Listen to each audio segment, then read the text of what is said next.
오늘 함께 보실 말씀은 로마서 5장 1절에서부터 11절까지의 말씀입니다. 제가 읽겠습니다.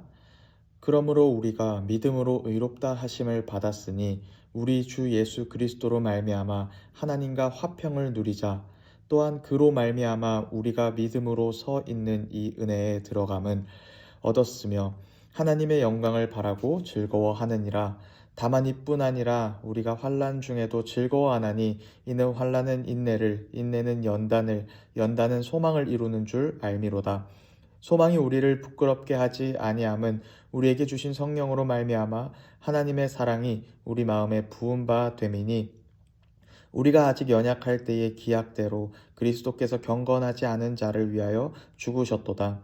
의인을 위하여 죽는 자가 쉽지 않고 선인을 위하여 용감히 죽는 자가 혹 있거니와 우리가 아직 죄인 되었을 때에 그리스도께서 우리를 위하여 죽으심으로 하나님께서 우리에 대한 자기의 사랑을 확증하셨느니라.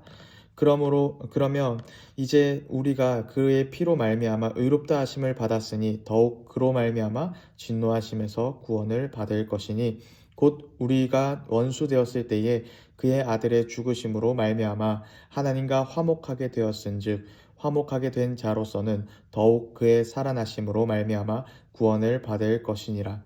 그뿐 아니라 이제 우리로 화목하게 하신 우리 주 예수 그리스도로 말미암아 하나님 안에서 또한 즐거워하느니라. 아멘. 우리가 살아가면서 이 세상을 살아가면서 혼자 살아갈 수가 없습니다. 어딘가를 이동할 때도 누군가 운전해주는 사람이 필요하고 시장에서 반찬을 하려고 그 반찬을 살기 위해서 시장을 가면 물건을 파는 사람이 있어야 합니다. 세상은 혼자 살아가는 곳이 아니라 서로 관계를 맺으며 함께 살아가는 곳인 것입니다. 이 법칙은 세상뿐 아니라 이 교회 안에서도 적용이 됩니다. 교회 안에는 정말 다양한 사람들이 있습니다.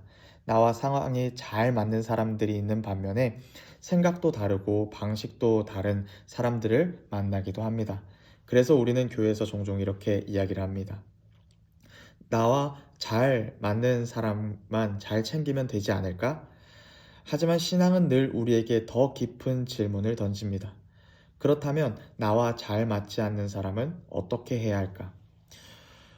우리는 정말 그 사람들과 사랑하고 화평을 나누며 살 수 있을까요? 오늘 본문 로마서 5장 1절에서부터 11절은 이 질문에 아주 분명한 답을 주고 있습니다. 사람을 사랑하고 화평을 전하기 전에 먼저 하나님과 화평을 누리는 것이 시작이라는 것입니다. 바울은 지금 이렇게 말을 하고 있습니다. 그러므로 우리가 믿음으로 의롭다 하심을 받았으니 우리 주 예수 그리스도로 말미암아 하나님과 화평을 누리자. 여기서 중요한 단어가 하나 있습니다. 화평을 누리자라는 말입니다. 이 말은 단순히 싸우지 않는다는 뜻이 아닙니다. 하나님과의 관계가 더 이상 불안과 두려움과 정죄와 거리감의 관계가 아니라 용납과 신뢰, 안식의 관계가 되었다는 선언입니다. 우리는 흔히 이렇게 살아갑니다. 나는 아직 부족해. 하나님 앞에 서기엔 아직 모자라. 그래서 하나님과의 관계 속에서도 늘 긴장하고 눈치를 보며 스스로를 방어합니다. 그런데 바울은 분명히 말합니다. 예수 그리스도로 말미암아 우리는 이미 하나님과 화평을 얻었다. 우리가 잘해서가 아니라 우리가 충분해서가 아니라 그분이 길을 여셨기 때문에 가능하다라는 것입니다. 하나님과 화평을 누린다는 것은 더 이상 하나님 앞에서 증명하려 애쓰지 않아도 된다는 뜻입니다. 하나님 앞에서 인정받아야 할 존재가 아니라 이미 받아들여진 존재가 되었다는 것이죠. 그렇다면 하나님과 화평을 누리는 삶은 문제없는 편안한 삶을 의미하는 것일까요? 바울은 오히려 이렇게 말을 합니다. 환난 중에도 즐거워하나니. 이 말은 고통이 전혀 없다는 뜻이 아닙니다. 환난이 사라진다는 뜻도 아닙니다. 환난 속에서 무너지지 않는 이유가 생겼다라는 뜻이죠. 환난은 인내를, 인내는 연단을, 연단은 소망을 이루고 그 소망은 우리를 부끄럽게 하지 않는다라고 말을 하고 있습니다. 왜냐하면 하나님의 사랑이 성령으로 말미암아 우리 마음에 부은 바 되었기 때문입니다. 우리는 흔들리는 세상 속에서 늘 사람의 반응에 의해 마음이 움직입니다.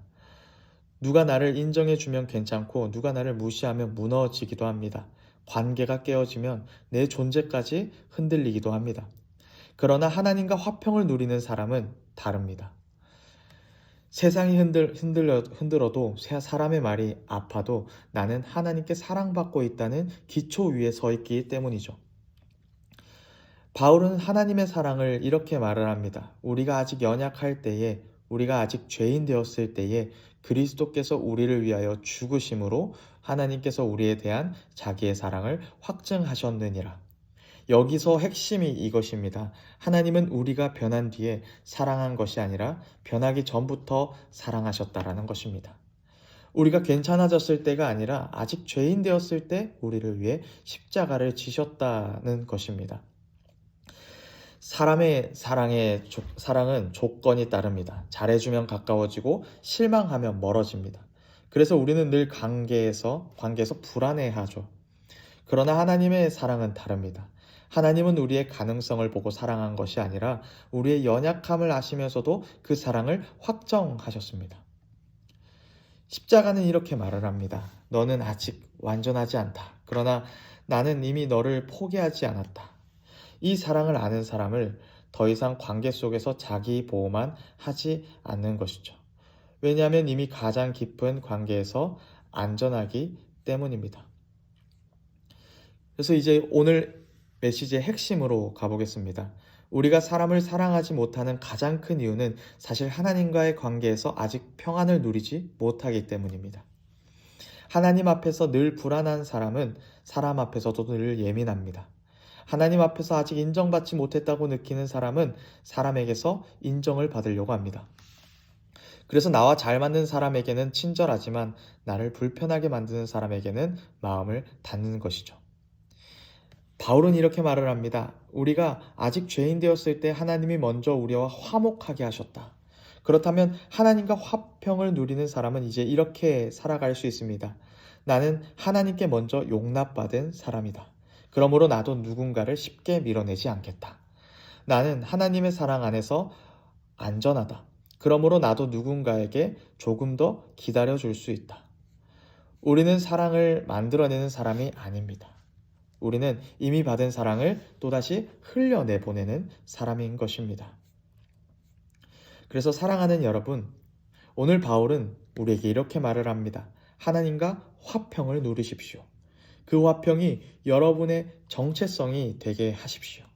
그리고 그 화평을 여러분 관계 속에 계속해서 흘려보내십시오. 우리는 스스로 사랑할 수 있는 사람이 결코 아닙니다. 그러나 우리는 사랑을 이미 받은 사람이란 것입니다.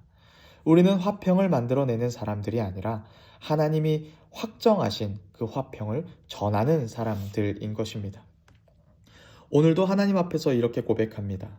주님, 내가 먼저 주님과 화평을 누리게 하소서. 그리고 그 화평으로 내가 만나는 사람들을 사랑하게 하소서. 하나님과 화평을 누리는 사람이 세상에 화평을 전하는 사람들인 것입니다. 제가 기도하고 오늘 묵상을 마치도록 하겠습니다. 하나님, 우리의 삶에서 하나님께서 확정 지어주신 그 사랑을 우리가 전하는 자들이 되기를 소망합니다.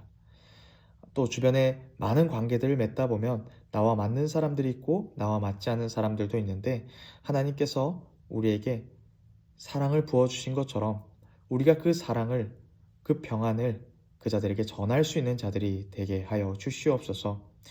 오늘 또 하루를 살아갈 때 주님께서 힘을 더하여 주셔서 그 주님의 힘으로 우리가 살아갈 수 있도록 주님 도와주시옵소서.